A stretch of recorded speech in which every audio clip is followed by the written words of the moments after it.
RDR with his sloppy ass style imposed his will on Robert Whittaker and got it done. Charles Bullet is a lot tougher than I thought he was. They're getting his nose cracked like that. And Peter Yan does what Peter Yan does. Let's get into it. All right, so let's talk about the main event. RDR has a sloppy ass style. They say DDP's got ugly ass style. This dude's striking. Oh my God.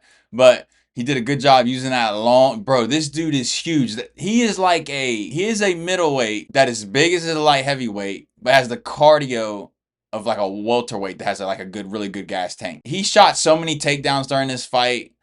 He really imposed his will. He threw his jab out a lot, and he came flying in with that knee that he finished Bo Nickel with. He kept doing that to Rob. Of course, Rob's not gonna fold to it as bad as Bo Nickel did. But just a nice. I really like these type of fighters who go in there, impose their will, and try to gas their opponents out and make them quit.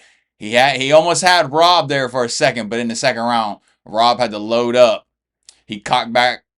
Rob cocked back from Australia and came over with the big overhand and dropped him in the second round. Jumped on top of him, and I thought he was going to finish him. But Mark Goddard, great job, Mark Goddard. You're not stopping fights so much. Didn't stop the fight. Rob could not get the finish, and I think after that point, Rob was gassed the fuck out. Rob won 2-4. RDR won 3-5. Rob didn't look like he had a lot of tools in his bag, man. We saw his jabs, his like karate blitz jabs, and then he'd do it with the 1-2, and then sometimes he'd throw like this weird like hook, just like a leaping left hook, and then other than that, he was throwing some body punches like twos to the body in the 5th round. But other than that, bro, like Rob did not mix up his combinations, and RDR was just putting that pressure on him. Rob was trying to hit him with big shots. Fucking RDR is a clinch warrior. I literally called this fight perfectly. I said RDR was gonna win by decision and just out-gritty him in the clinch, and that's exactly what happened, bro. Peter Yan versus Marcus McGhee. I said Yan was a better mixed martial artist, and he went out there and proved me right. I said he won by decision because Yan don't really got popped like that. He don't finish nobody anymore. But yeah, that's 2 for 2, bro. Let's go. Yeah, Marcus tried to have a all striking battle with Yan until like the 3rd round, but you're not gonna outstrike Yan. Nope. Yan's with the counters. I think he still looks fast. His combinations. We didn't really see a lot of Yan head kicks and body kicks, though. I was surprised about that. It was mostly Yan just boxing. He's like a master sport of boxing in Russia, so go ahead, Yan, get your boxing combos off. I saw some slick combinations, really hard left hook counters. They would be in tight. They were in tight, too. They were in, Yan likes to get in close, bro. And they were in close in the fucking phone booth. Marcus is tough, though, because I thought at one point, because this is definitely Marcus's hardest opponent ever. And there could have been a point in where he was going to quit during this fight, and he didn't quit. Because Yan was, I think that second round, I think that's the round Yan really put it on him. What was it, 130-66? My God, yeah. I knew this was going to be an easy decision win for Yan. Wins it unanimously. All right, did this get fight? Good. This got fight of the night. All right, this was definitely my fight of the night, too. That and the Yahya fight. I just want to say, I didn't think Shara was this tough.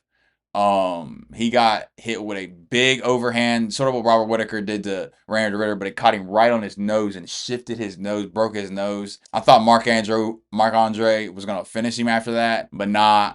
He ends up just outstriking him, winning unanimously, like easily outstrikes him. He's not very low output, but he is on the back foot the entire time. And when he would like stand his ground and impose his will and smack him with elbows, he cut Marc Andre with that nasty elbow, and he was really hurting him. Because Marc Andre was, trying to get in boxing range, stay in his face the whole fight. But when Charles would land them elbows, it would back him up and make him run away. But I feel like Charles plays with his food too much. Like, if Charles doesn't get, like, a clean one-strike knockout, then he just kind of, like, lets him off the hook. Like, he let Marc Andre off the hook too many times in this fight. I thought he could have finished him. And, yeah, and speaking of them elbows, he cut Marc Andre with an elbow in the 1st round. Right here. So he was bleeding the whole fight. But Shara just does a really good job of standing on the back foot, being hard to hit, and does a good job mixing up to the legs, to the body, to the head with all kind of kicks. Doesn't really throw a lot of punches. I mean, I saw some 1-2s.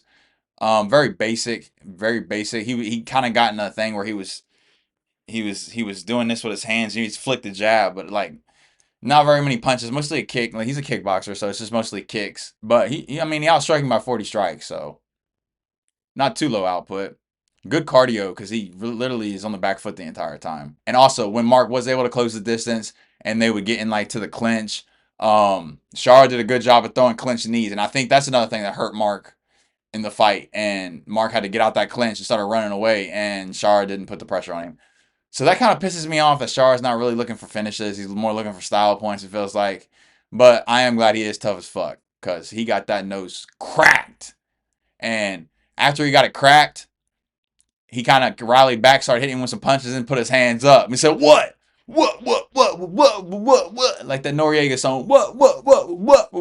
Michiko is at Ochoa. He got fraud checked, bro. He had way more total strikes. Maybe this wasn't a fraud check. It was more of like a grappling fraud check.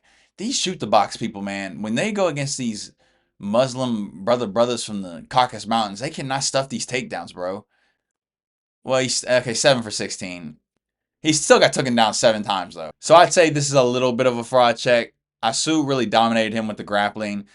Jose just wasn't able to get his kicks going, get his marauder mode going. Didn't look like he knew how to check the leg kicks. I mean, Asu was tearing them legs up. Didn't get his hands going, really, because every time he throws his hands, Asu was ducking under, shooting for the takedown. He had some perfectly timed takedowns in this fight, too. And Asu is really, really fucking fast.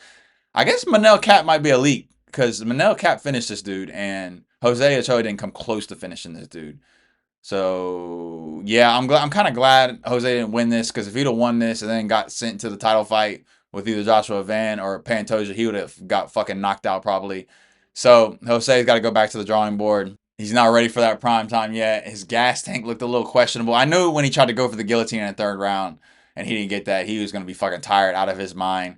Had him in an arm bar at one point. He does try to shoot the box, so I was hoping I could see a submission with all these fucking takedowns, but Asu just too dominant in the grappling. Dang, bro, I feel bad for Nikita Krylov. He got knocked out again 1st round. Same. It wasn't a step back left hand this time. It was a perfectly timed right hand, just a right straight down the pipe.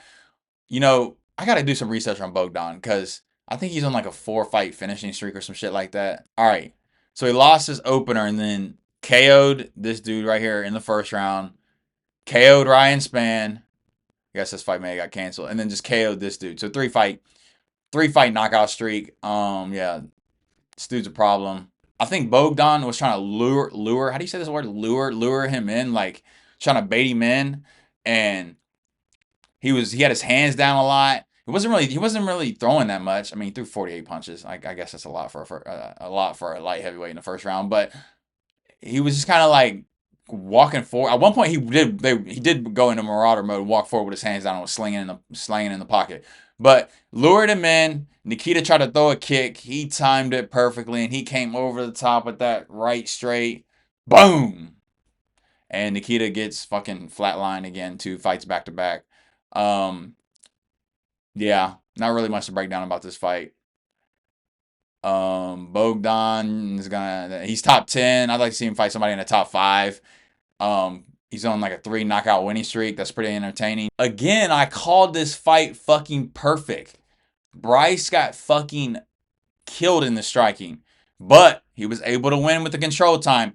Saeed had a better gas tank than I thought he did too, because I thought Saeed was going to be gassed the fuck out after all that grappling. But no, Bryce literally just, look at that. Bryce landed 39 strikes. He got outstrike 100 to 39, but he was just so dominant in the grappling.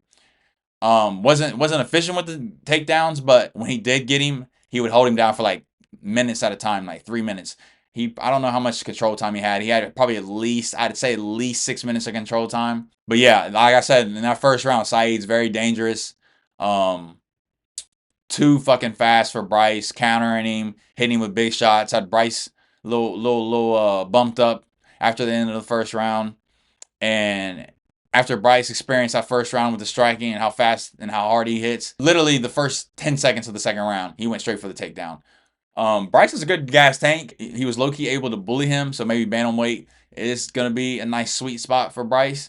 He looked a lot more in shape. Like, look at the picture right here. He looks way more in shape. I don't think Bryce was looking like that at featherweight. Not gonna lie, too, I fuck with Bryce. Bryce is like a funny character, so I was invested into the fight, but if we're gonna be honest, his fucking grappling was very boring. It was very smudgy.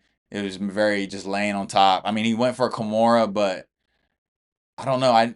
He went for Kimura, went for an arm triangle. It just you weren't grappling like RDR. Always looking for submissions. Always trying to pass. Just wait. Bryce Mitchell's not an active grappler. If he's gonna be down here and be fucking wrestling the whole time. He's got to be an active grappler. I know you got the twister, bro, but that was years ago. We got to have more activity in Bryson's grappling. Definitely performance of the night. Not a lot to talk about. Muslim. I didn't know he's 41 years old, but Carlos Leal came out trying to put that pressure on him. And it was weird pressure. It was like he was walking out like Alex Pereira with his hands out like this. And he was like running at him low key. And Carlos threw a punch. Muslim slipped. And then he came over the top Josh Emmett style with a gnarly overhand. Crack Carlos. Walk off KO. Love to see it. After the fight, bro, these Russian dudes that speak English are so fucking funny. He said his call out, this is him after the fight. Hey, Wonder Boy, I want to fight with you. So he calls out Wonder Boy. That would be a dope fight. Muslim is Mr. Kung Fu. Well, I forget his nickname. What is it again? Mr. Kung Fu something. And Wonder Boy is karate, and they're both old as shit. I think that's a good fight. Wonder Boy should be unranked by now, right? Yeah, so 2 unranked old heads, kickers, karate style people. Yeah, put them in the ring if Wonder Boy still wants to fight and he didn't retire. So I'd probably take Wonder Boy in that fight. I'm not gonna lie, bro. I saw the finish of the fight. These women are such pipsqueaks.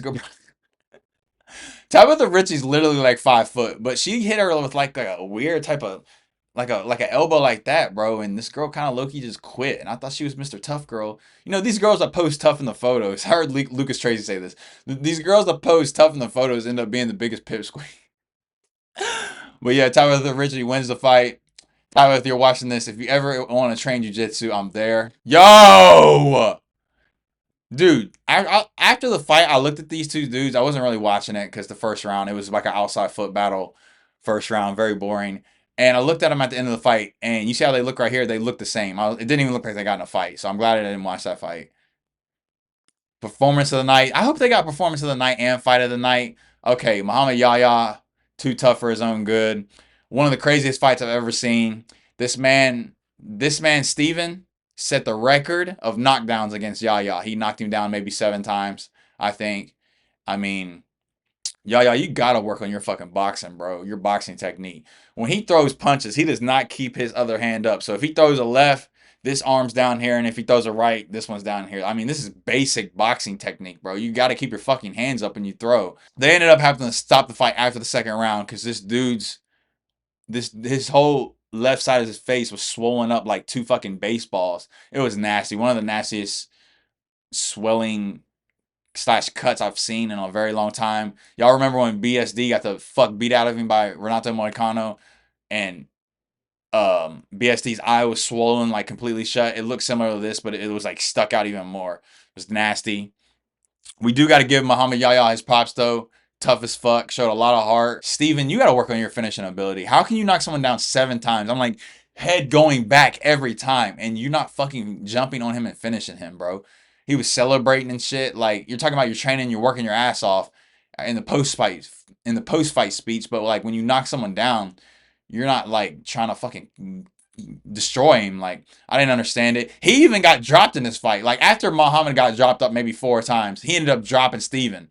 So Steven, what is his featherweight? Yo, I don't see either of these dudes ever becoming ranked. You ain't got the finishing ability, and you don't got the technique right now. You got the heart, definitely. And he was slamming some nice body kicks, but you got to work on your gas tank, too. You got a little gas. I mean, I would be gassed, too, if I got fucking knocked down 7 times, but yeah. Pretty much wraps up that fight. Okay, they were kind of high output. 1 for 11 on takedowns. Yeah, this dude was pulling guard in the first round. I said, nah, I can't watch these fucking heavyweight blobs. I mean, he came in kind of in shape, but Martin fucking boot eyes, oh fat ass. I'm not watching that shit. I just went back and counted up the fights I picked. I think I went 4 for 5 in the fights I picked. I'd have to go back and rewatch my prediction video, but we did a lot better. We did a nice bounce back after going over 5 on the fucking UFC 318, which was a fluky ass fucking card. Besides like the Max Holloway event, I should have picked with my fucking knowledge and not my heart and picking DP in his last fight, saying he had fucking home court advantage. Yeah, so I thought there were about 4 really good fights on there. The Shara fight was good. RDR fight was good. RDR is a fucking marauder. Peter Yan fight's always going to be entertaining because you just...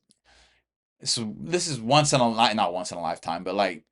We're watching a GOAT fucking striker. So anytime you get to see a GOAT striker, put them combinations together and show that crisp technique, rolling with the punches, high guard, that's always going to be a treat. And then we got you fucking Yahya and Steven battling it out. So yeah, all in all, Pretty entertaining card. Bryce Mitchell, if you're going to come down to bantamweight, I need you to use that weight advantage and be a fucking bully and go for some finishes and be an active grappler. If you enjoyed this breakdown, go ahead and give your boy a like. If you've made it all the way this far, also subscribe to the channel because I got a lot more stuff. We got a lot more events coming. Also, comment down below what y'all thought of the card. I'll catch y'all in the next one. We out.